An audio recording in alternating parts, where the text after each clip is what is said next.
Hi guys, we are going to study about lithosphere and tectonic plates in this video.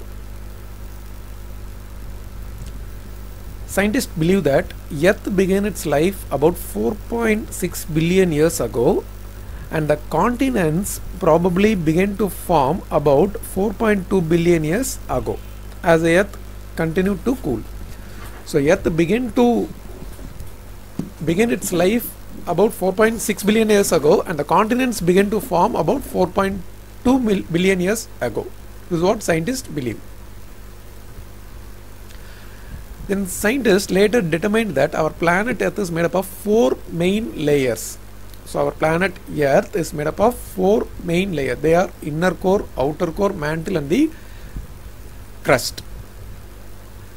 So if you see the diagram, suppose this is the Earth.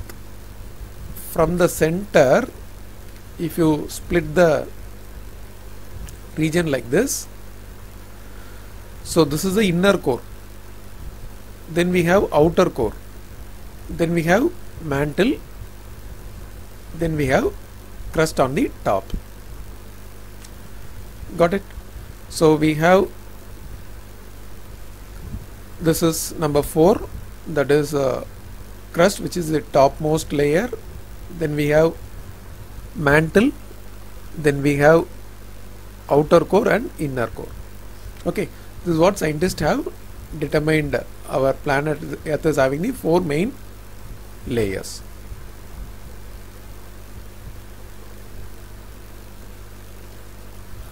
Now let's see what is this core, inner core, mantle, crust, all those things made up of. The core is composed mostly of iron, and it is so hot that the outer core is molten, which is about 10% having sulfur content.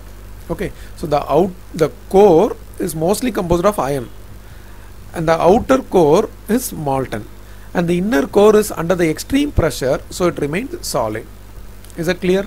So we have outer core and inner core. The inner core is having extreme pressure, so it is solid, but outer core, it is so hot, so it is in the molten state.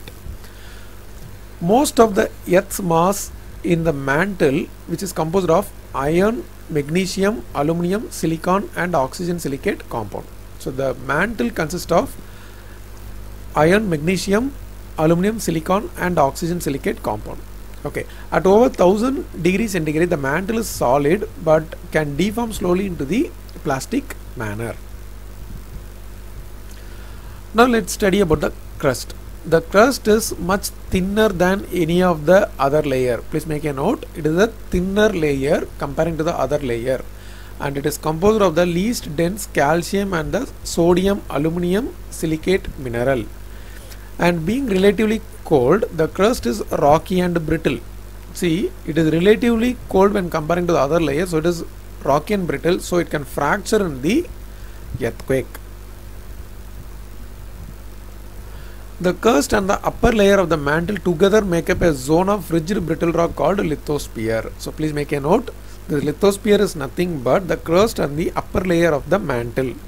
So the topmost layer is the crust, below that it is the mantle, isn't it?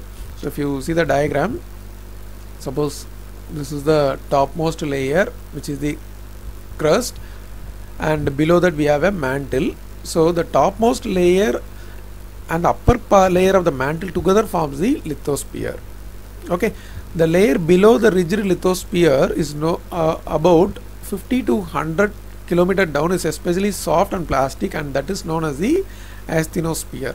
So the layer below the rigid lithosphere, about 50 to 100 km down, is asthenosphere. It is soft and plastic, and the asthenosphere is a part of the mantle that floats and moves the plates of the earth. Is that clear? So we have asthenosphere here. Okay, we have asthenosphere here, and that is nothing but the part of the mantle, and that floats because it is a soft, just now we saw it is a soft and the plastic, so it floats, and that moves the plates of the earth. So the heavy load on the crust, like an ice cap, large glacial lake and a mountain range, what happens is that bend the lithosphere down into the asthenosphere, because this lithosphere is something, it floats on the asthenosphere. This is the asthenosphere which is soft. Above that the lithosphere float, isn't it? So what will happen when there is a heavy load on the crust, and this can bend the lithosphere down into the asthenosphere, and which can flow out the way, and the load will sink until it is supported by buoyancy. And the crust is composed of two basic rocks type, one is granite and the other is a basalt. The continental crust is composed mostly of the granite. Continental crust in the sense the crust on the continent, okay, whereas the oceanic crust is consist of volcanic lava rock called basalt. So we have continental crust and the oceanic crust.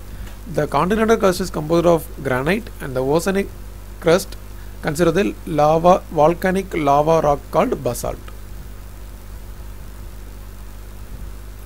So this basalt rock of the ocean crust is much denser and heavier than the granite rock on the continental crust. Please make a note, the basalt rock on the oceanic crust is denser and heavier than the granite rock present in the continental crust. Okay, because of this the continents ride on the denser oceanic plate. Okay, the Earth's outermost layer, that is the lithosphere, is broken into 7 large rigid pieces called plates. So there are 7 plates. One is first is the African, then North American, South American, Eurasian, Australian, Antarctic and the Pacific plates. There are other minor plates also, including the Arabian, Nazca and the Philippines plate. Okay, all these plates are moving in a different direction at a different speed from 2 cm to 10 cm per year. So other things we'll discuss in the next video.